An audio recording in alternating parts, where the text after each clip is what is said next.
ada diskriminasi, perlakuan yang berbeda, dan ketidakadilan yang intolerable yang terjadi kepada klien saya, yaitu Pak Petrus Ricolombus Omba. Kalau urusan militer kemarin saya sudah selesaikan, itu 20 tahun lalu sudah selesai.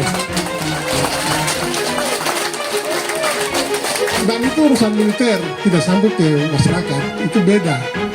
Aturan militer dengan masyarakat itu beda. Jadi sudah selesai. Terus yang mau dipersoalkan apa lagi?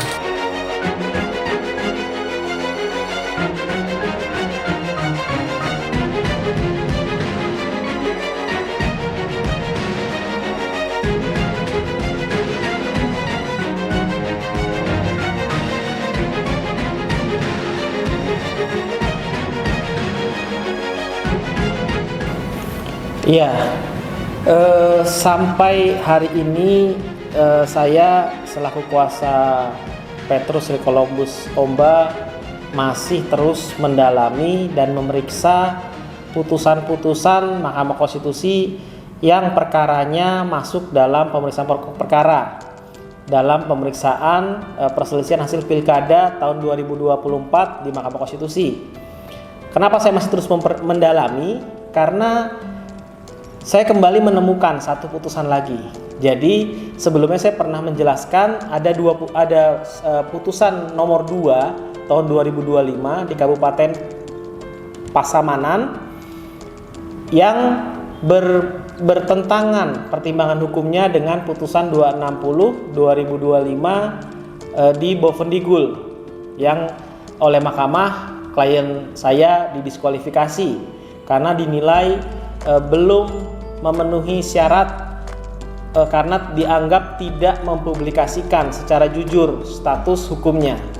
Nah, kembali kemudian saya menemukan satu putusan lagi yang sama dengan pertimbangan hukum putusan nomor 2. Jadi sekarang ada dua putusan yang saya temukan yang memiliki pertimbangan yang sama, dan dua putusan itu diperiksa oleh dua panel yang berbeda dari panel 2. Jadi putusan nomor 2 tahun 2025 Kabupaten Pasamanan itu diperiksa oleh panel 1, dan putusan nomor 100 tahun 2025 diperiksa Kabupaten Belu itu diperiksa oleh panel 3. Nah, antara dua putusan ini memiliki pandangan yang sama, di mana keduanya itu mengatakan bahwa kalau pasangan calon itu adalah mantan terpidana, lalu kemudian sudah melewati masa tenggang 5 tahun, maka dia sudah lepas kewajibannya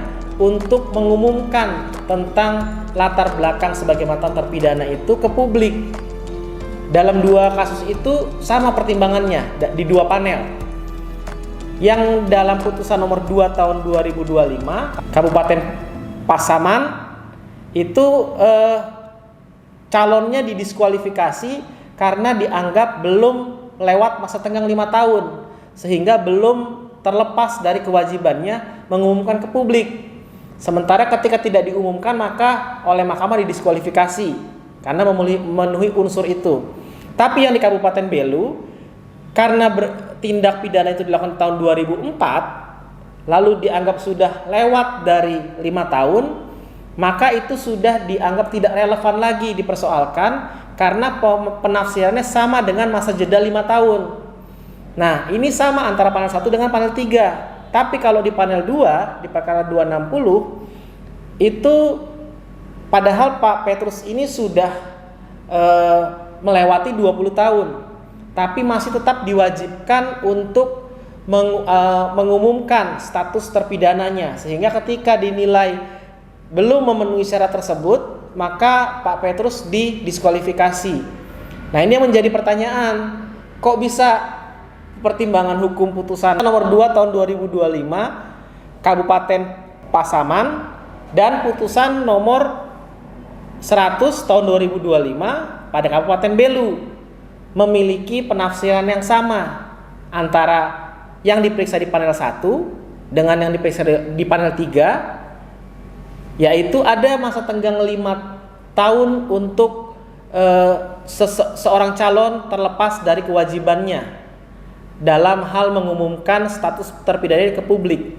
Tapi di panel 2 tidak ada batas waktu 5 tahun.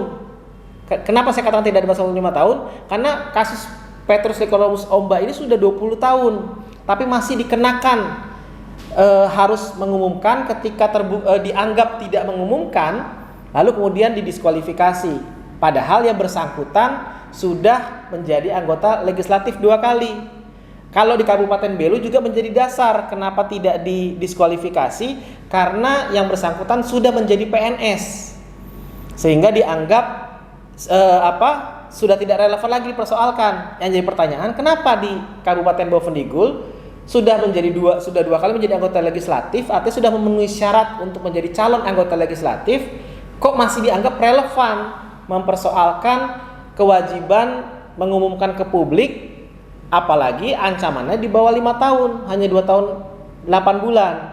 Nah, ini yang menjadi pertanyaan. Kalau terjadi kontradiksi yang begitu nyata dan terang benderang seperti ini antara panel 1 dengan panel 3 berbenturan dengan panel 2, itu bagaimana? Nah, kalau menurut saya seharusnya putusan itu harus dapat dikoreksi. Karena ketika seorang calon sudah mendapatkan mandat dari rakyat yang tidak kecil ya, 12.000, apalagi selisih dengan calon yang lain itu 50% sendiri, lalu kemudian dengan mudahnya didiskualifikasi dan pertimbangan hukumnya tidak sama dengan hakim-hakim yang lain. Artinya panel 3 ada 3 hakim, panel 1 ada 3 hakim, panel 2 ada 3 hakim. Kalau itu di RPH kan seharusnya yang paling banyak adalah pertimbangan panel 1 dengan panel 3. Kalaupun misalnya panel 2 punya pandangan yang berbeda, akan menjadi dissenting opinion. Karena panel 1 dan panel 3 itu memiliki pandangan yang sama. Ada tenggang waktu 5 tahun untuk calon itu terlepas dari kewajibannya mengumumkan ke publik. Sementara panel 2 itu tidak memberikan tenggang waktu. Artinya seumur hidup harus terus mengumumkan ke publik dalam setiap pencalonan. Nah, ini bagi saya harus ada koreksi.